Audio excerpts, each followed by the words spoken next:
Wagwan, everybody. Welcome to the Dis Afimi History podcast, where we'll be speaking about history and as well family history and how history relates in terms of Caribbean people for the present as well as in the past, and how in the past what that does and brings forth for what we are going through at present and what we can learn from our history, from our family, and take that moving forward. So I do hope you enjoy the podcast. And if you like it, please ensure to subscribe, like, and review. Thank you. In this episode, Wendy Aris will be joined with Ms. Tanya Hernandez, aka Miss Tanya Liu, who is a Jamaican-Canadian citizen. She is a jack of all trades and a master of many, a teacher, motivational speaker, Jamaican, Caribbean folklorist, author of 4 books, social commentator, music recording performing artist, workshop facilitator, mentor and sponsor at City Kids in Hamilton, Ontario. Tanya's popularity with the Caribbean diaspora has her traveling in Canada, the USA and Jamaica to perform, to speak about culture and do workshops for students. On October 15th, 2024, her tribute book about Jamaica's cultural hero was released, Ay-Ya-Yai Miss Lou, Voice of the Jamaican People. This book was endorsed by the Louise Bennett Coverley Estate. So let's have a listen on the book Ay-Ya-Yai Miss Lou, Voice of the Jamaican People. Ms. Tanya Hernandez, for coming on to the podcast, Dis Afimi History. I know that your stage name that you normally go by is Miss Tanya Liu, and you're on the podcast talking about your book that you just recently has been published called Ay-Ya-Yai Miss Lou, Voice of the Jamaican People, which I found very, very heartwarming and a lot of love coming through on the pages, and definitely a lot of memories to be reminisced on based on what was said in the book, which was just, as I said, just very, very lovely. So before we start, I'll just have you do a brief introduction of yourself. Yes. Well, first of all, thank you so much, Miss Wendy, for having me on your Dis Afimi History podcast. It is a pleasure. My name is Tanya Hernandez. I was married as Hernandez. My maiden name is Main. I am a born Jamaican living in Canada. I'm a Jamaicana, Jamaican-Canadian. And I have been a Miss Lou tribute performer and a Jamaican folklorist for over 25 to 30 years, a teacher as well, a vocalist and a poet. And of course, an author of 4 books, the most recent one, Ay-Ya-Yai Miss Lou, Voice of the Jamaican People. It's a cultural and historical biography of a Jamaican West Indian icon who really shaped our national identity. And so I charted her early life and what she has done over the years to become an icon in Jamaica and the world. Oh, thank you. Yes, absolutely. And, you know, what inspired you with the title Ay-Ya-Yai? How does that capture Miss Lou's spirit and impact? Well, you know, Ay-Ya-Yai is an expression. It actually comes from Mexican Spanish background. But Ay-Ya-Yai, when Miss Lou would perform her dramatic monologues on stage, on radio, TV, and even in her books, in her poetry, when she performs her poetry, she would end with ay-ya-yai. Now, why?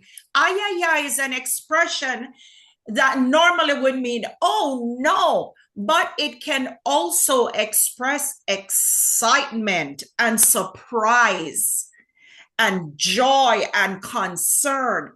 So why so many emotions?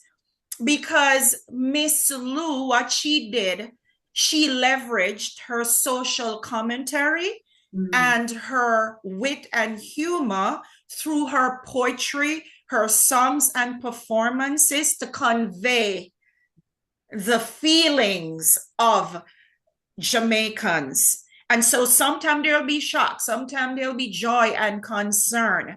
And so you'll hear ay-ya-yai, you know, and of course what it does is engages the audience. It engages her people to know, wow, she understands what we are all about, because her books did not just come about as just love for writing, even though she is the quintessential writer, and for me, the quintessential human being. But what Miss Lou did, Honorable Dr. Louise Bennett Coverley did, was she's an ethnographer. She preserved the Jamaican folklore and traditions.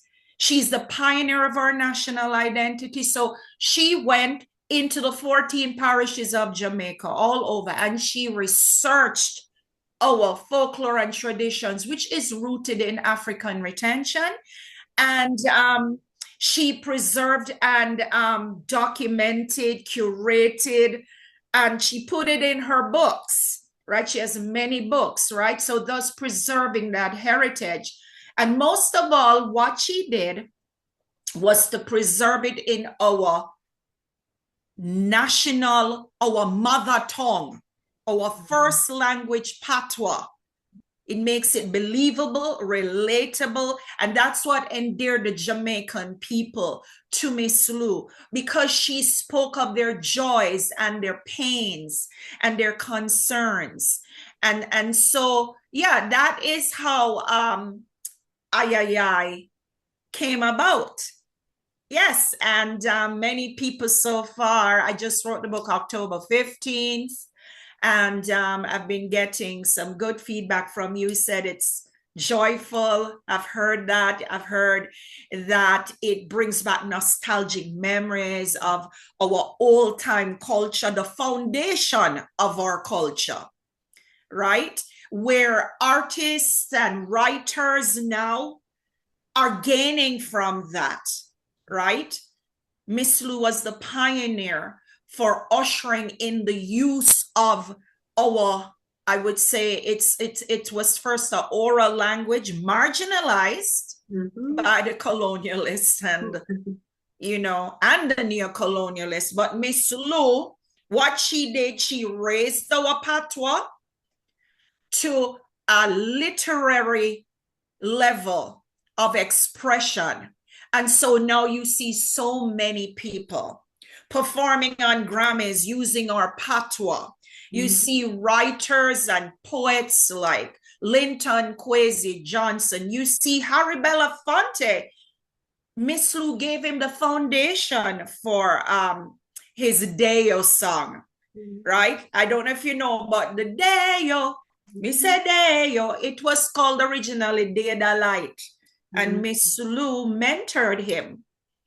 And, you know, because of that, he was able to sing these songs, these lovely folk songs, right? As I said, rooted in African influences.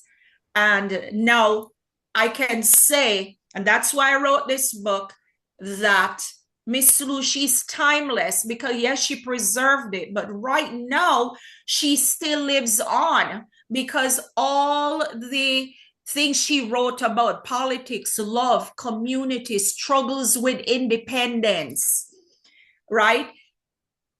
It still is happening. We still have struggles with hard times, dirty tough, as she wrote, right? Times are hard.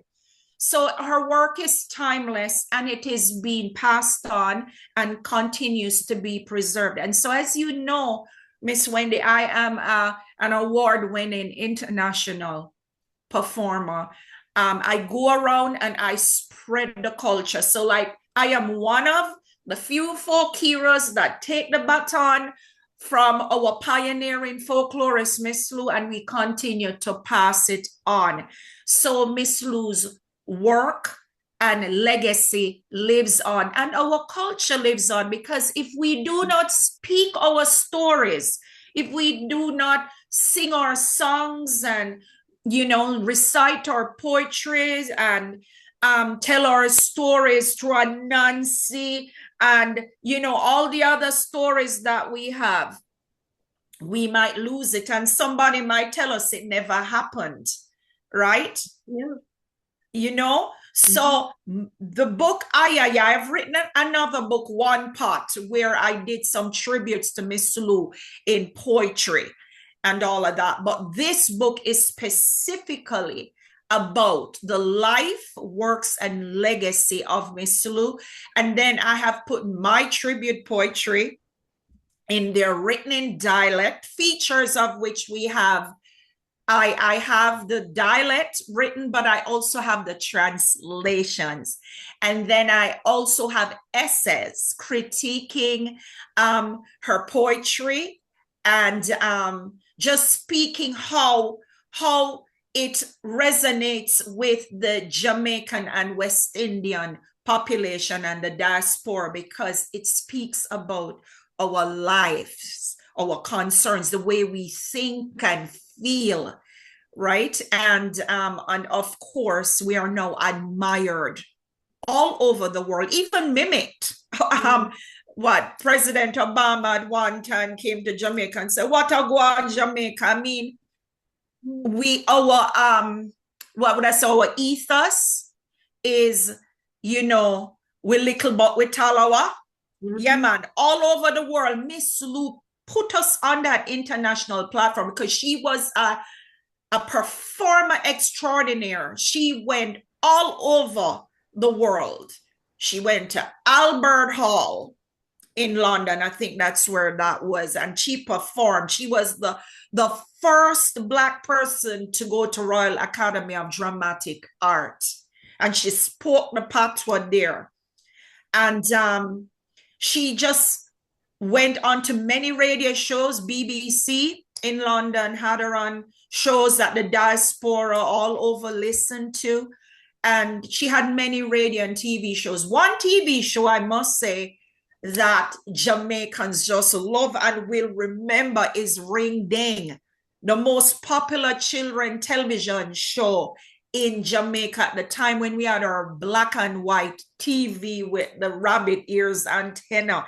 People every Saturday would wake up to listen to the program when Miss Lou would say, "Ring ding," and the children would say, "Ring ding," and she'd say, "Concert time." I was also on that program, so I'm a little ring dinger, and I am passing on that heritage of teaching children the folklore and the traditions through my own group, Miss Tanya Liu and the Ring Ding Kids.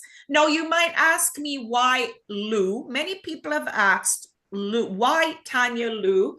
Well, Liu is honoring Miss Lou, and people have been calling me Miss Tanya Liu because I represent the essence. I am not trying to mimic her because she's inimitable. Nobody can. However, I channel some of, that lovely, engaging sweetness of her. And I say her poetry and do the folk songs that she has preserved over the years. And I also have done my own writing, patois poetry and own songs, thanks to Miss Lou. She gave us a sense of pride in ourselves. That's the one thing, that the one shining glory of what Miss Lou did. She gave us that sense of cultural pride and identity, to believe in ourselves at a time. Of course, we had 400 years of colonialism. So she came on at a time when we were having the labor riots in 1938, during the time of the 1944 universal adult suffrage, where we got a chance to vote. And then our independence, August 6, 1962. She was there documenting, advocating, being a mirror of our lives, telling how we felt about independence. That's I wrote in Ay-Ya-Yai about that poem, Independence. And of course, the poem When Trouble Take Man, Pick the Boot Fit Him. because during that time, it was a complex time. It was a time when we were trying to find ourselves after years of being, given hard work with no pay, and then having now to be independent. Miss Lou psychologically, emotionally, and mentally helped us with who we are as people, getting rid of the mental slavery and say, listen, you little but your talawa, you are God's children. You can do this, but you need to know who you are first. You need to know your history, right? You need to know that. Marcus Garvey said, a people without knowledge of their past history roots is like a tree, of course, without roots, right? What are you going to stand on? Who are you? Who are your ancestors? What were their values? And so Miss Lou gave us all the values and philosophy through the proverbs and riddles, right? So when, we speak a lot in proverbs, as you heard, when trouble take man, picnic boat fit him. That is the essence of who Jamaicans and West Indians are, and our African ancestors. No matter what come our way, we are going to overcome. We are going to find a way, right? So, I am proud to highlight Miss Lou and to continue her legacy, and all over the world.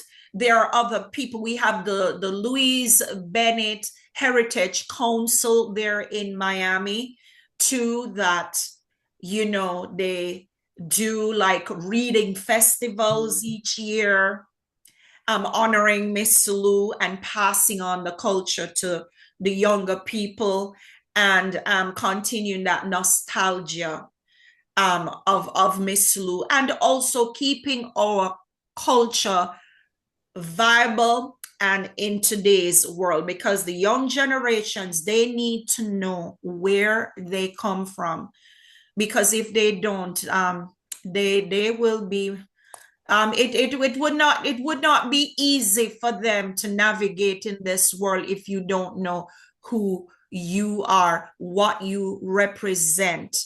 So I'm an educator. I would call myself a edification, education, edutainer.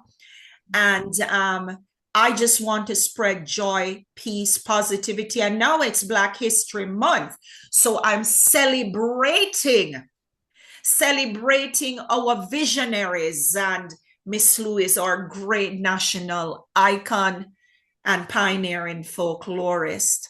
So yeah, Miss Lou Aguan, and I know, Wendy, you'll remember her folk songs like This Long Time Gal and Evening Time. Evening Time is a song which captures the communal joy of the Jamaican people, which started from way back from our ancestors, from moonshine darling days. After hard work, they come underneath the moonlight. That's what I'm saying, moonshine darling. Back to dinky mini days when somebody died, they banish grief through singing and talking and drinking and eating. So this celebration and banishing grief was what Miss Lou brought to us, to celebrate, to overcome, and through her folk songs and through her poetry. So Evening Time speaks about that. And I don't know if you want me to sing a bit of it so you can capture the essence. So I just thought I would have my little my bingy drum here, my little drum. And I'm going to, like in the days of our ancestors, the drum, right? It was a symbol of celebration and a symbol of overcoming. Captures the communal joy of the Jamaican people. And Miss Lou wrote this song. First, she wrote it as an opening song for the 1949 pantomime Bluebeard, and Bread and Nancy, but now it has become an epic folk song. And this is the song. Come, Miss Claire, take the bankra off your head, me dear. Evening breeze a blow. Come this way, Miss Flo. Help down ya after you know be so burden ma. Rest yourself at ease. Feel the evening breeze. Evening time. Work is over now, it's evening time. We they walk a mountain, they walk a mountain, they walk on mountain side. Let we cook some bacon on the way. Let we eat and sing, dance and play ring ding on the mountainside. Catch up the fire, Martha. Pass me the gungo peas.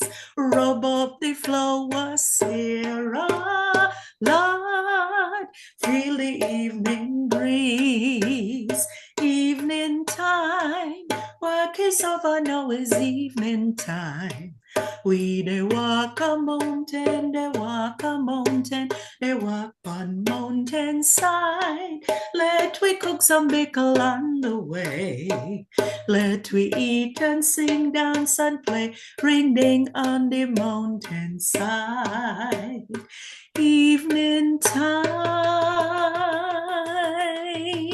Wonderful, wonderful. Thank you. so much for that. That's wonderful. Thank you. Yes, thanks to Miss Lou, we were able to capture being along the mountainside, nice evening, people coming together.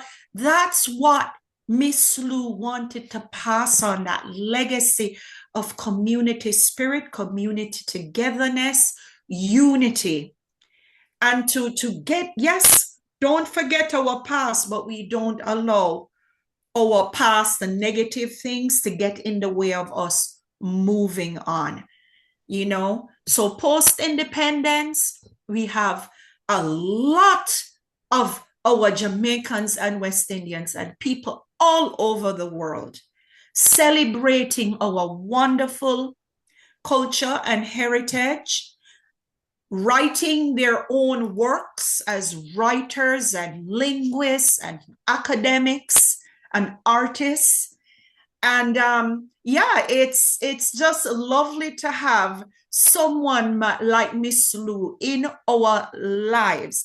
As you know, she is a Jamaican-Canadian, and she galvanized the diaspora here in Canada too, right? When she came to Canada, she continued with the folklore and the songs and the dances, and she has gotten so many accolades and awards.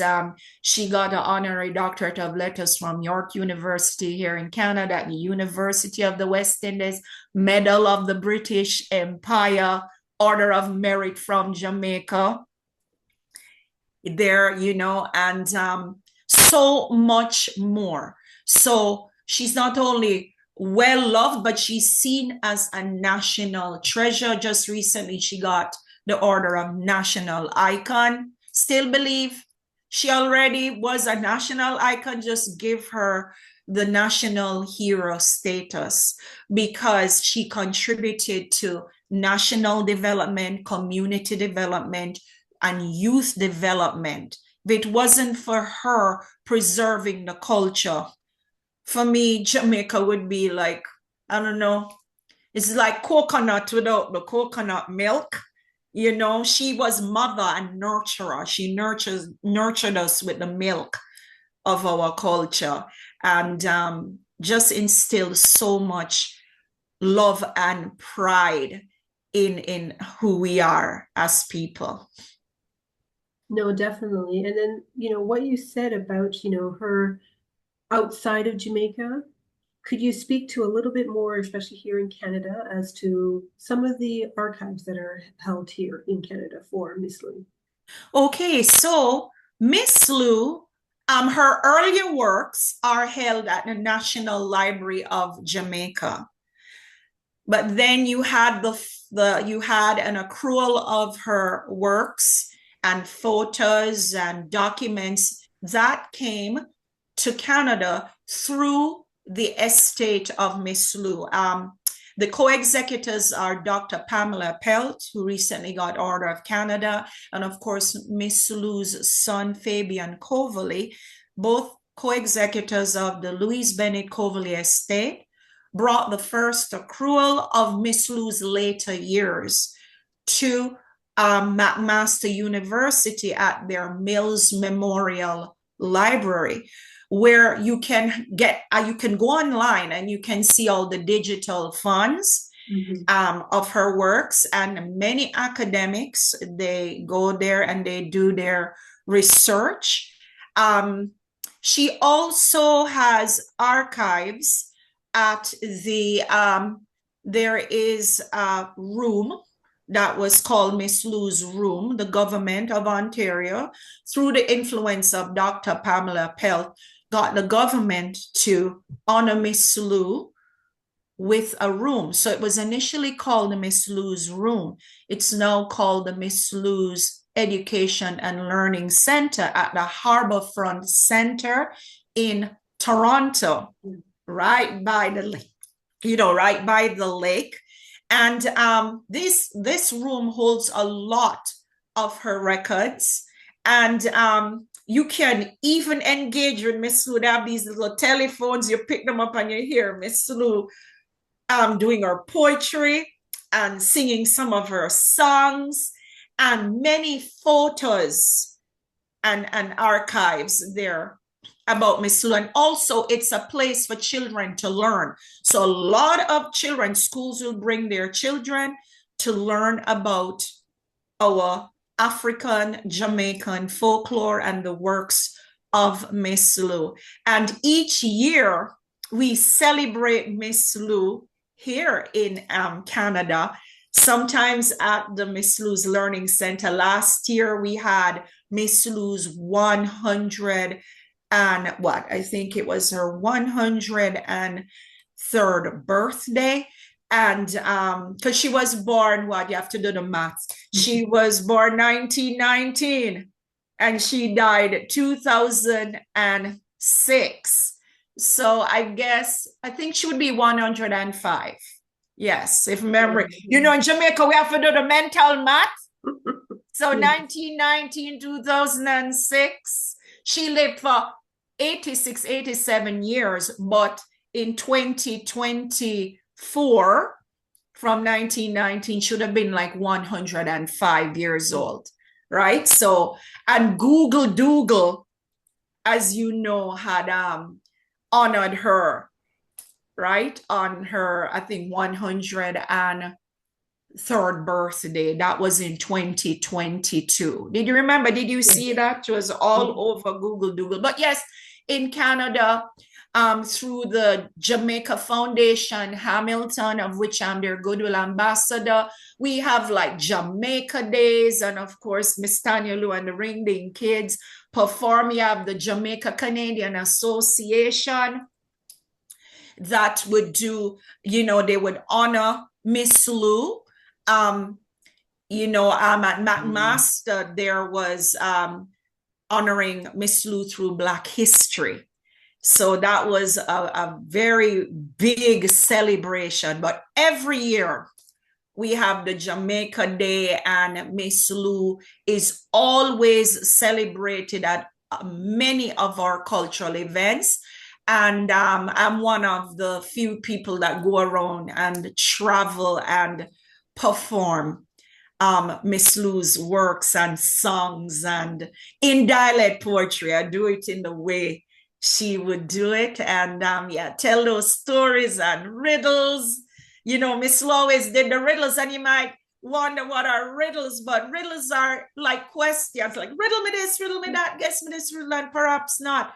And as you know, in the African culture, riddles and proverbs are there, yes, to bring the community together and to share, but it also instills critical thinking. So when we ask, For instance, I would say, riddle me this, riddle me that, guess me this riddle, and perhaps not.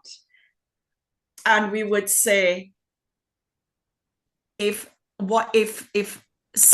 3 sevens are 21, what are 7 trees? You might say, but it's 21, but I said 7 trees is a woodland. You have to listen carefully, right? And of course, she has these other riddles too. There's one riddle that I love. Riddle me this, riddle me that, guess me this riddle, and perhaps not. And this one says, let me say it properly. Prime Minister, Doctor, Governor General, which one wear the biggest hat? You have to think very hard. The one with the biggest head, of course, right? And things about our culture, we would try and let the younger people learn about all our different foods and songs. And so I think you know this one. Riddle me this, riddle me that, guess me this riddle, and perhaps not. Hella top and hella bottom and hallelujah in the middle. You know that one? Which one is that one? I don't know. That one is sweet potato pudding. So the history is the hella top and hella bottom is, we used to use coal, right? Coal stove. So the hella bottom is the coal at the bottom. Then you're going to put the sweet potato pudding on the coal. We never have stove them days. And then you're going to put the zinc over it and put hell atop, which is more coal. And we cook that sweet potato pudding right there on the coal stove. So you're learning about your culture there too, right? Through the riddles, right? So yeah, that is, and then of course you have all the market songs.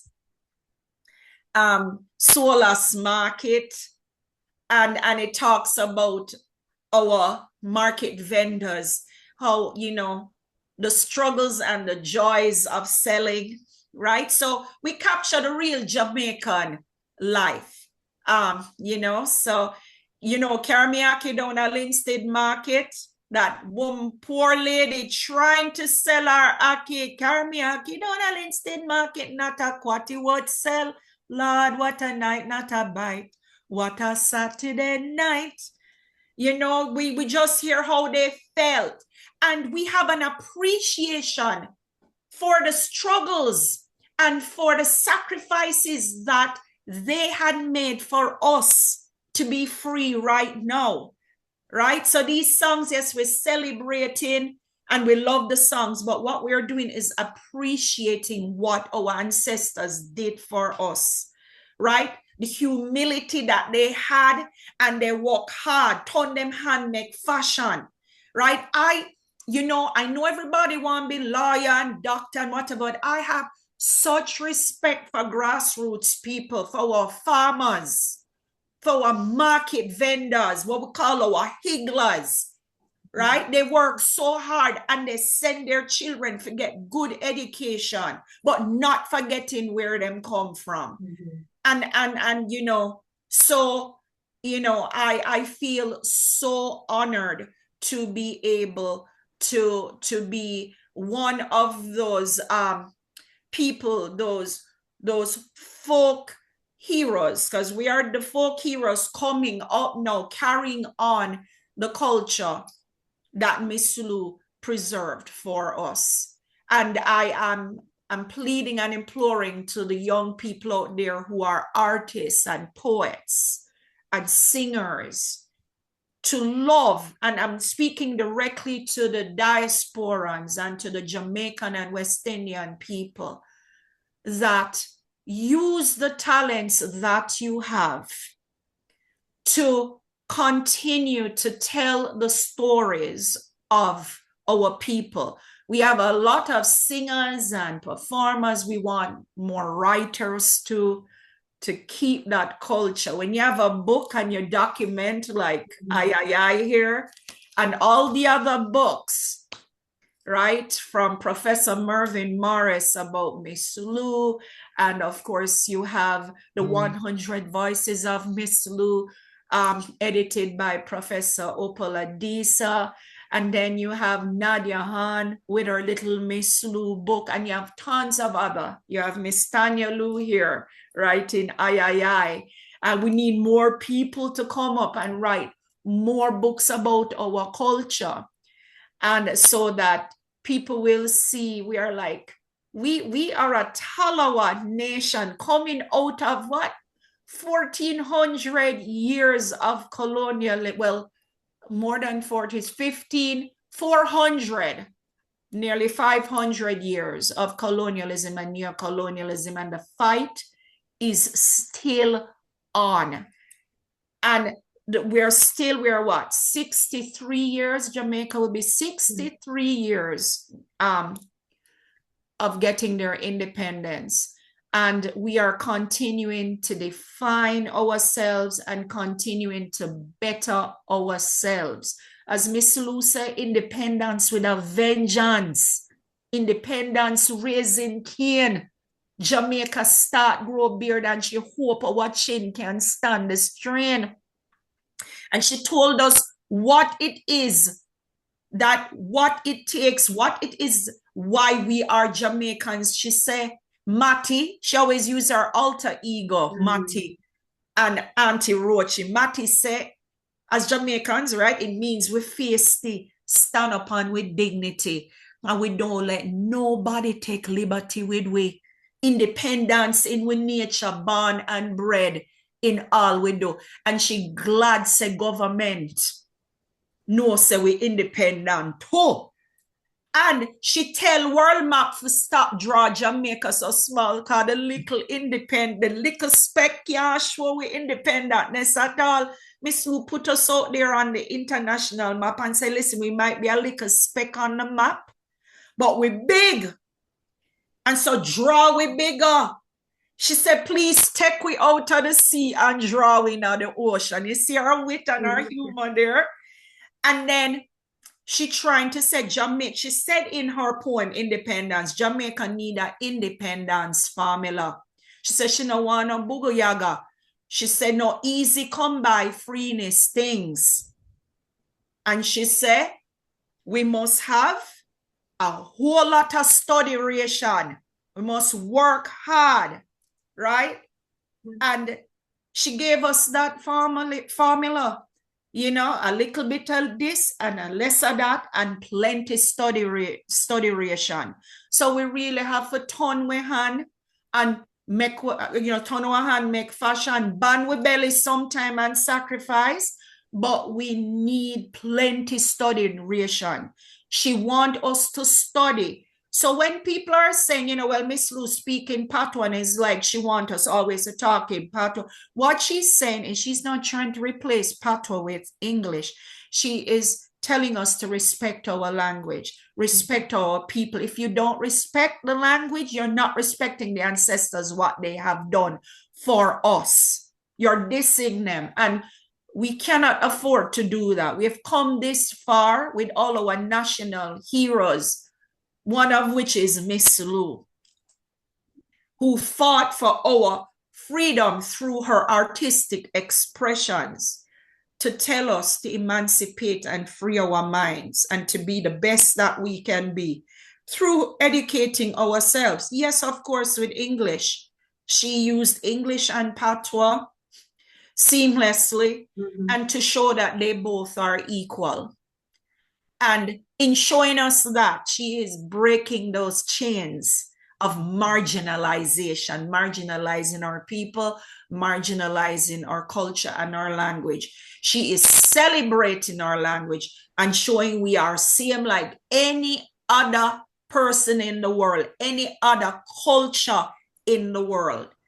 And so, yeah, I am glad that we have Miss Lou as a galvanizer of our West Indian people to continue the fight of being people who are confident in ourselves and in what we do. And as you know, we are so well known in the world with our music and sports and education.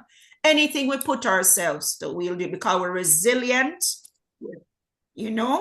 So yeah, that is Ay-Ya-Yai captures all of that. Our courage, celebrating the culture of a lovely woman.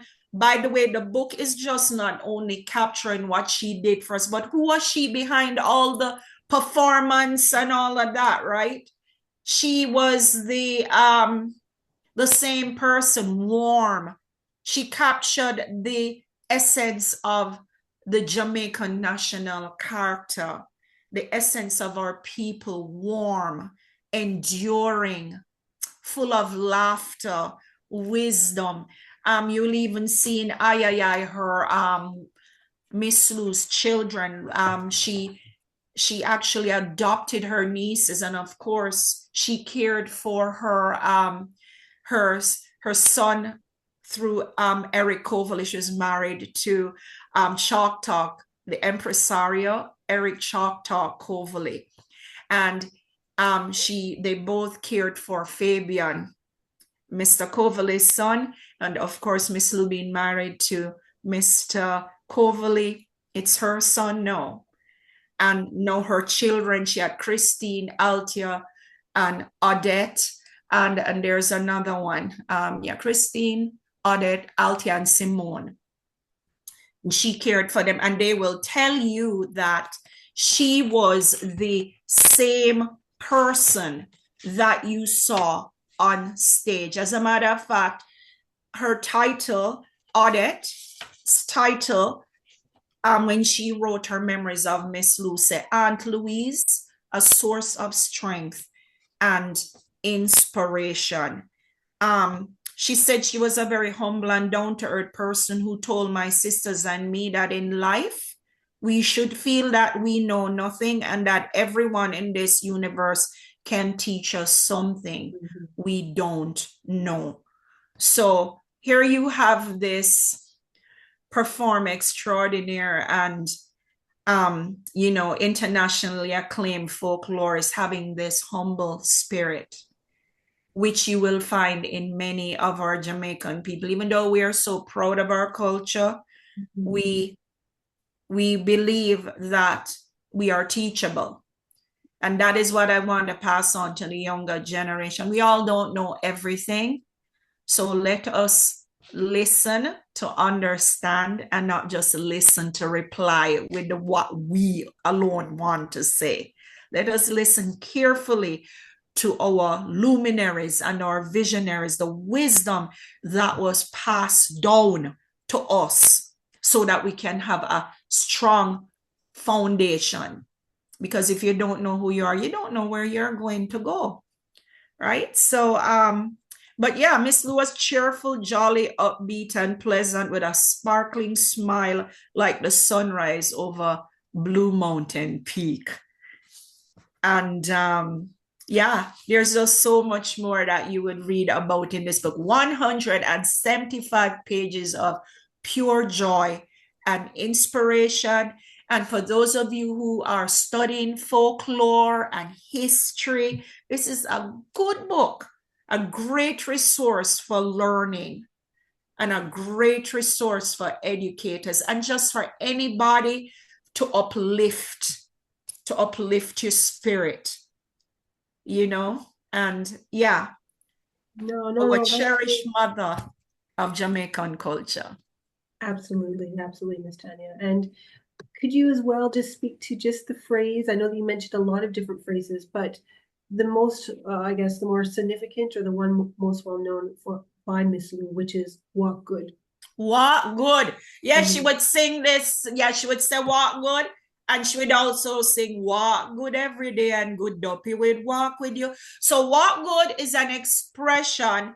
It shows the courtesy and warmth of Jamaicans. When we say walk good, go well on your journey, go well on your way, safe journey. But there's more to it than that, because she would say walk good and good dopey will walk with you, meaning walk good and the good spirits will walk with you.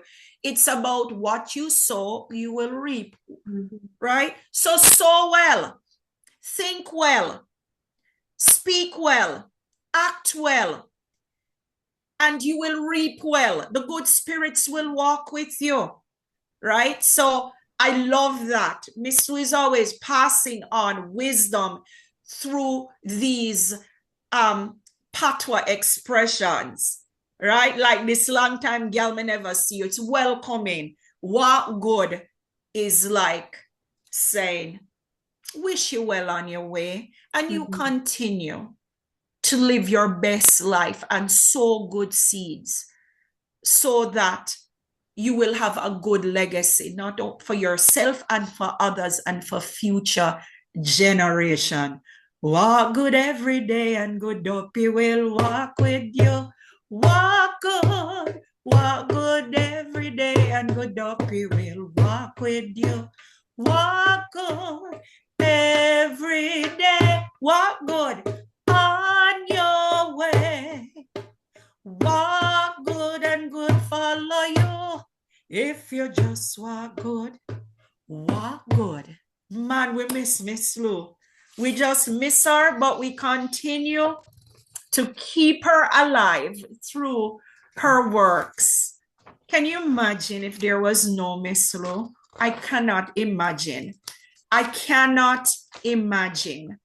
And yes, I actually had written this poem, If There Was No Miss Lou. If ever we have a chance on this program for me to read it, I just penned it. So Sure, no, absolutely. And then before that, as we're going to end this episode, what would you say that should be used as a memory for Miss Lou moving forward for Jamaicans within Jamaica as well as in the diaspora?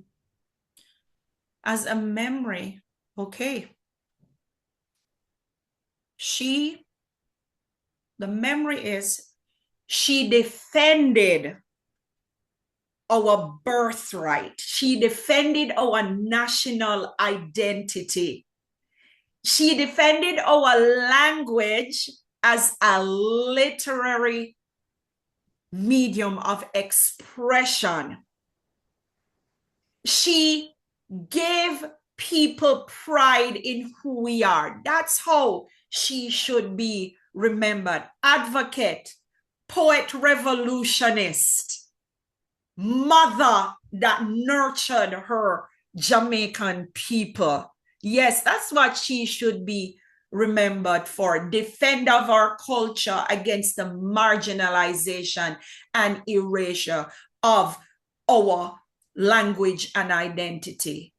She reminds us, and she is the mother, the mirror who shows us who we are from time ago, from our ancestors that paved the way for us to not only be physically free, but to be mentally, emotionally, and psychologically free and confident. Ay-Ya-Yai. Perfect. Thank you. Hoped you enjoyed this episode, and if you did, please make sure to like, follow, subscribe, and write a review for the episode wherever you listen to your podcast. Thank you.